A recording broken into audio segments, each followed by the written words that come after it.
start with the gold prices, and they have continued to slip in trade today as well, hovering near those fresh 3-week lows, 1205, just about holding. It's 0.5% of a decline coming in for the gold prices after the US Fed ended its bond buying stimulus program last night. The Fed suggested confidence in economic recovery, dimming the bullion safe haven appeal. The gold prices have declined quite sharply in the Indian markets as well. Take a look at the crude then, and that also has continued to slip. The Brent is now below $87 per barrel. You have seen the strength in US dollar and the pressure on the prices mounting as the Fed's optimism for the US economy has lifted the dollar index. Let's get on board then. Vijay Bambani, who's author and CEO at BSPL India. Also joining us is Renisha Chenani. She's commodity analyst at Edelweiss. Hi guys, Vijay, let's start with you first. And what's your sense really coming in for the gold and silver first of all? 1200 is just inches away. Do you see it giving away? Good evening, Manisha. This is in line with what I've been advocating. It's a pro-cyclical market with a deleveraging bias, and now that the FOMC meeting agenda is out, the deleveraging has started all over again. Let's not forget, I've been also pointing out that 4th of November would be the midterm polls or the second presidential term of President Obama, and typically in a midterm second term cycle, typically gold and bullion, crude and bullion tend to go down. I have talked about 26,600 to 26,400 levels for gold to watch out for. That view has not changed. I think 26,400 is a level to watch out for. If that is breached, I think the bulls might be further compromised, and any kind of bottom fishing or bargain buying may just become viable only after the midterm elections are done and over with. I'm not saying that you could go out and buy on the 5th of November. For a buy, justification has to come in from price, volume and open interest correlation. But at this point in time, downsides are not ruled out. The fact that you're seeing 1.25% declines in gold and almost 2.5% declines in silver bear out that hypothesis. Renisha, hi. What's your really coming in for the silver price? As a breach of 38,000 on the lower side, where do you see the supports coming in now? Hi Manisha, good evening. Yes, I agree with Vijay that gold and silver prices are vulnerable to the downside, and this time is a make-up or a break-up time for both of them. If we break the lows that has been taken previously, 1180 for gold and around $16.50 for silver, we would see sharp sell-offs that would come in. And yes, yesterday's decision of QE ending up has given more bearishness to this market. I think this downside movement would continue for a while, and today's US GDP data that is expected to come around 3% would give further direction to the prices. If the data comes in more than 3%, I think again bears would come in and prices would come down. Overall trend is still negative. Sell-on rallies is just a strategy that should be used for a time being. For silver especially, you have been calling it a buy. It can do better than what gold prices perhaps will do going forward. What kind of support levels would you watch it out for that? Do you see 36,000 coming in? Would that be a good level to start buying? Manisha, my buy has always been with a caveat that A, you will have to stick to deliveries and physical buying, and B, you need to look at buys below the 36,000 levels, preferably at 34,500, 34,600.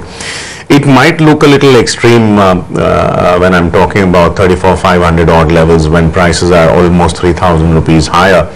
But silver being a fairly high beta commodity, I think declines can be fairly sharp, and those kind of declines could probably occur in a matter of a few trading sessions. So I would look at physical investments, of course, but significantly lower levels. Leverage buying in both gold and silver is ruled out. Between gold and silver, I'm tilted towards silver, that too with a 4 or 5 year time frame, not for the short term. All right, 2.5% down on your screens when it comes to silver, but it's pretty similar case when it comes to energy also. We did see some gains in the market yesterday, but the strength in dollar, also another jump up in the US weekly inventory numbers have yet again put pressure onto that space.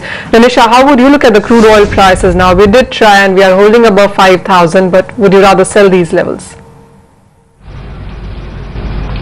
Manisha, I would say this prices have rebounded because OPEC stated that OPEC General Secretary stated that these prices are not as per the fundamentals, and prices have got somewhat support, and technically also it was very much oversold. So I think crude oil would trade in the range of $80 to $85. I'm talking about WTI crude oil for the next 2-3 days. So I would be recommending buying around $80 and again booking profits around $84 to $85. So at current prices, if prices sustain above 5,035 to 5,040 in intraday markets, one could create buy positions for the targets of 5075 and 5080, a very small intraday buy. But if prices break the level of 5,000, it would again turn into a negative situation, and again selling position also could be created there. So it's a mix of buy and sell. Both strategies could be initiated in this market. Vijay, let's get you on natural gas prices, and there is decline coming in for that too. And as you had said, we perhaps were looking at 210 kind of levels, which really haven't come. But do you see, or would you still have a sell call on that? I would, Manisha. The upthrust that you've seen in prices is partly or mostly attributable to the cost of carry which traders have paid for rolling over their long positions from October to November.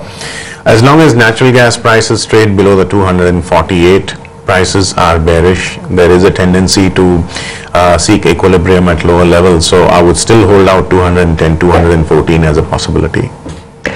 Let's get in a view also for the base metal space, and that in last 24 hours actually has done quite well for itself. The individual fundamentals have been working. You have brokerage reports asking for a buy into this space, but on your screens right now, and that perhaps is a rupee impact, and also because the dollar has strengthened quite a bit, you have pressure coming into this space also. Manisha, how would you want to look at this space, and would you have any picks here? In base metal pair, I think copper was supported by the fact that we would have strike coming in Indonesia and Peru from next month onwards, and 84,000 tons of copper would be taken out from the market, and inventories were continuously rising. So I think prices have already done a run up, and 421, 422 is a strong resistance that prices have faced, and I think there could be somewhat profit booking we could see from here. And if today prices sustain below 418, I could see prices coming down to 415 also. So yes, I would recommend to sell copper at current levels. And even nickel looks bearish. Overall fundamentals, as we have seen, that prices are continuously in the downtrend. Prices saw some uptick 2 days back. This was just a short covering, that was a technical short covering. But again, this downtrend could continue. If prices sustain below 941 today, we could see prices drifting down towards 930 to 925 levels. So I would recommend to sell copper and nickel in this bearish market for a time being. But overall, I think base metal is in a consolidation phase. There is nothing like one-way trend that is going to be there in base metal. All commodities, all base metals would take their positions as per their own fundamentals. Like zinc is performing very well. I would recommend to buy zinc. It would continue to outperform other base metals, and it could again go up to 143, 144 kind of levels. Vijay, what do you want to do? Because we did see the nickel prices jump up nearly 5% on LME yesterday. Hasn't done much for itself, but that's the case with tin and copper also, which had jumped quite considerably yesterday.